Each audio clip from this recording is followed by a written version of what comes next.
A segunda parte da nossa aula vai se concentrar na criação de unidades de conservação do ponto de vista dos seus aspectos históricos e avanços. A gente observou na primeira parte da aula que o ser humano exerceu profundos impactos sobre o planeta. E quais são as respostas? O que a gente precisa fazer para se contrapor a esses impactos? São várias as medidas de uso sustentável dos ecossistemas.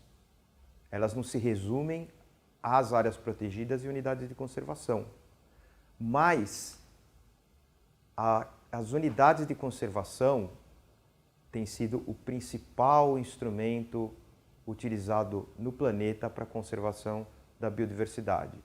E com todas os seus problemas, ainda é o mais efetivo, é o que dá mais respostas. Em primeiro lugar, eu queria esclarecer que o termo unidade de conservação é um termo usado no Brasil.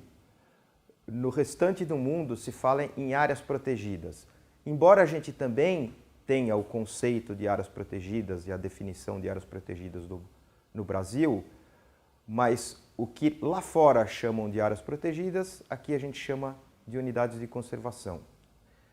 Esse conceito ele se consolidou no século XVIII, a partir do momento que se notou que o ser humano era um agente transformador da paisagem, estava transformando o meio, né? As áreas protegidas estão presentes em 80% dos países do mundo, para mais, e em 2003 cobriam 11,5% da superfície do planeta. E a grande maioria das áreas protegidas foram criadas no século XX como uma resposta à crise das extinções. Nem sempre isso foi assim. No começo, nos primórdios, essa ideia de se destacar pedaços do território para se proteger é uma ideia bastante antiga. Embora tenha se acentuado no século passado, mas ela já está lá desde os primórdios presente. E ela não era, nos primórdios, estabelecida com a finalidade de proteger a biodiversidade, né? Elas tinham muito mais a finalidade de proteger atributos culturais, espirituais, religiosos, né? Como as florestas sagradas da Rússia, como também áreas para proteger estoques de caça, que isso já era observado como prática dos assírios desde 700 a.C., né? E depois se reproduziu como áreas de reservas de caça da nobreza europeia, da realeza, mas também como reserva de madeiras para a construção de navios, né? Isso acontece desde os romanos, e isso se acentuou na época dos descobrimentos. A Europa, de uma forma geral, teve suas florestas profundamente alteradas na época dos descobrimentos para a construção de navios. Muito bem, a conservação como a gente conhece hoje, ela tomou forma na segunda metade do século XIX, né? A partir do interesse das sociedades em proteger as grandes paisagens não transformadas, né? Então, os parques americanos, que foram os primeiros, Yellowstone, Yosemite, Grand Canyon, obedeceram essa perspectiva, né, de proteger paisagens sublimes. A visão da criação de áreas protegidas também remete um pouco à visão religiosa dos mitos judaico-cristãos, né, de reproduzir na Terra o paraíso celeste, né? Inclusive existe convergência, existe origem comum nas palavras parque e paraíso. O primeiro parque nacional criado no mundo foi em 1872, por meio da criação do Parque de Yellowstone, né? E um ato do Congresso Nacional Americano diz que essas áreas não podem ser colonizadas, ocupadas ou vendidas. e os moradores precisam ser retirados, né? Isso dá início também, se por um lado a gente introduz a conservação da biodiversidade, a gente também introduz os primeiros conflitos de retirada de populações tradicionais, retirada de indígenas, né? Ou seja, o conceito de parque é que essas paisagens têm que ser intocadas, reservadas apenas para a natureza. Historicamente, criação de parque gerou conflitos com comunidades tradicionais. E hoje em dia existem diversas estratégias que a gente tem usado para diminuir ou eliminar esses conflitos, né? O que a gente quer é proteger a biodiversidade e, ao mesmo tempo, favorecer comunidades tradicionais. E todas as comunidades locais que dependem dessas unidades de conservação. Muito bem, a partir da criação de Yellowstone, a gente teve uma série de áreas protegidas criadas nas Américas. No Canadá, em 1885, nas Américas e no restante do mundo, né? Nova Zelândia, no final do século XIX, assim como África do Sul e Austrália, México, Argentina, ao longo do início do século XIX. E no Brasil, o primeiro parque nacional, o primeiro parque foi o Parque Nacional de Itatiaia, criado em 1937. Todas essas áreas criadas como resposta à crise das extinções. Outro marco importante foi em 1933, com a realização em Londres da Convenção de Preservação da Flora e da Fauna, onde os parques naturais tiveram 3 de suas características definidas: áreas controladas pelo poder público, áreas para a preservação da fauna e da flora, né? Mas também outros atributos de interesse, como os atributos geológicos, arqueológicos, onde a caça é proibida, né?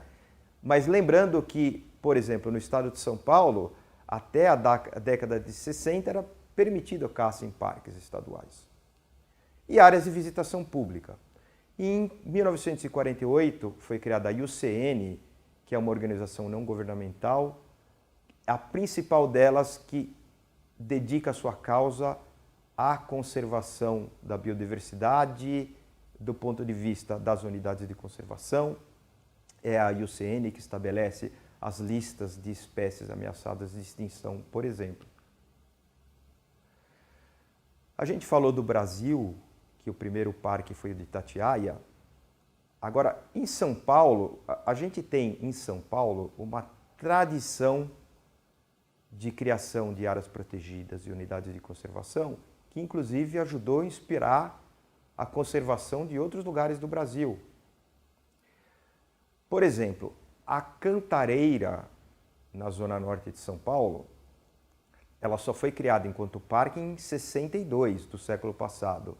Mas em 1892 ela foi desapropriada para interesse de produção de água. Então já estava aí o conceito de área protegida no final do século passado. Muitos pesquisadores defendem que, na verdade, a primeira unidade de conservação do Brasil, não parque, mas a primeira unidade de conservação do Brasil, foi a Reserva Biológica do Alto da Serra, em Paranapiacaba, no município de Santo André, que foi criada em 1901 como Estação Biológica do Alto da Serra. Em São Paulo, o primeiro parque estadual foi o Parque Estadual de Campos do Jordão, né? Também na Mantiqueira, assim como o Parque Nacional de Itatiaia é na Mantiqueira, o Parque Estadual de Campos do Jordão também é na Mantiqueira, né? Foi criado em 1941. E no estado de São Paulo também a gente teve os 2 primeiros planos de manejo do Brasil na década de 70, que foram os planos de manejo do Parque de Campos do Jordão e do Parque da Cantareira. Como nós estamos no plano mundial em termos de criação de unidades de conservação, eu vou mencionar aqui um marco, que são as metas de Aichi. As metas de Aichi são um conjunto de 20 metas estabelecidas em 2010 no âmbito da Convenção da Diversidade Biológica. E especialmente a meta 11, ela é dedicada à criação de espaços protegidos.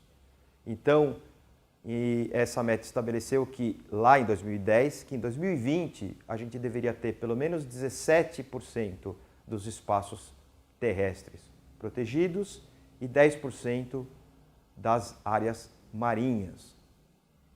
E a gente teve bons avanços em relação a essa meta. A gente pode citar boas notícias e alguns problemas ainda em relação ao atingimento dessa meta. Por exemplo, em 2018, cerca de 15% dos ambientes terrestres e 7,5% dos ambientes marinhos estavam cobertos por unidades de conservação. A gente ainda não atendeu as metas, mas avançou bastante. O maior avanço foi no ambiente marinho.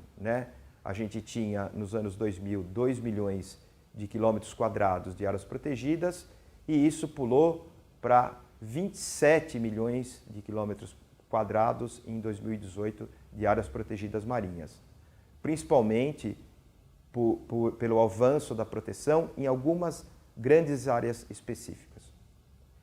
Mas quais os dilemas, onde a gente não avançou? Das 823 ecorregiões terrestres, que são áreas com especial importância para a conservação de biodiversidade, apenas cerca de 43% delas atingiu essa meta de 17% de área protegida em unidades de conservação. E das 232 ecorregiões marinhas, também por volta de 43% atingiu a meta de 10% de sua superfície ou de sua área protegida em UC.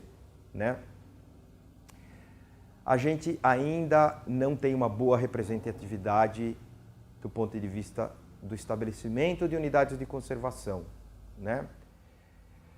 1/4 das áreas terrestres do planeta e mais de 50% das áreas marinhas possuem ainda menos de 5% de suas áreas protegidas. Isso é pouco, a gente precisa melhorar essa representatividade. Esse tema vai ser abordado com maior profundidade em outras aulas do curso. Mas apenas para situar a nossa conversa, é importante dizer que no Brasil, a principal referência para as unidades de conservação é a lei do SNUC, Sistema Nacional de Unidades de Conservação, criada no ano 2000, que estabelece 12 categorias de unidades de conservação em 2 grupos. O grupo de proteção integral, que é aquele grupo em que as áreas podem ser utilizadas apenas indiretamente, e o grupo de uso sustentável, que concilia a conservação mais estrita da biodiversidade com outros usos de manejo, de extração, de uso sustentável. As unidades de conservação podem ser criadas em âmbito federal, estadual ou municipal, Alguns fatores determinam ou ajudam essa escolha. Por exemplo, a extensão. Se uma área abrange mais do que 2 municípios, ela já precisa ser necessariamente estadual ou nacional. Da mesma forma, uma área que transcende um estado só pode ser nacional. A singularidade do atrativo que você quer conservar muitas vezes também determina se esse parque ou se essa unidade de conservação vai ser nacional ou estadual. Por exemplo, o Parque Nacional do Iguaçu está apenas em um estado, mas ele é tão singular que ele foi elevado à categoria de Parque Nacional. Outros fatores influenciam capacidade administrativa, financeira, de planejamento daquele ente federativo. Geralmente, cidades, municípios mais bem organizados e com maior capacidade financeira, criam mais unidades de conservação municipais. A gente vai falar também um pouco do Estado de São Paulo. Outras demandas, como demanda da sociedade, demanda do Ministério Público, muitas vezes condicionam que um determinado ente federativo crie a sua unidade de conservação. Muito bem, por meio dessa parte da aula, eu espero que tenha ficado mais claros os aspectos históricos de criação de unidade de conservação e a importância das unidades de conservação para a conservação da biodiversidade e para outros aspectos do bem-estar humano. E a próxima parte da aula nós vamos discutir mais especificamente alguns aspectos de conservação ambiental e de criação de unidades de conservação no estado de São Paulo, tanto nos ambientes da Mata Atlântica quanto do Cerrado.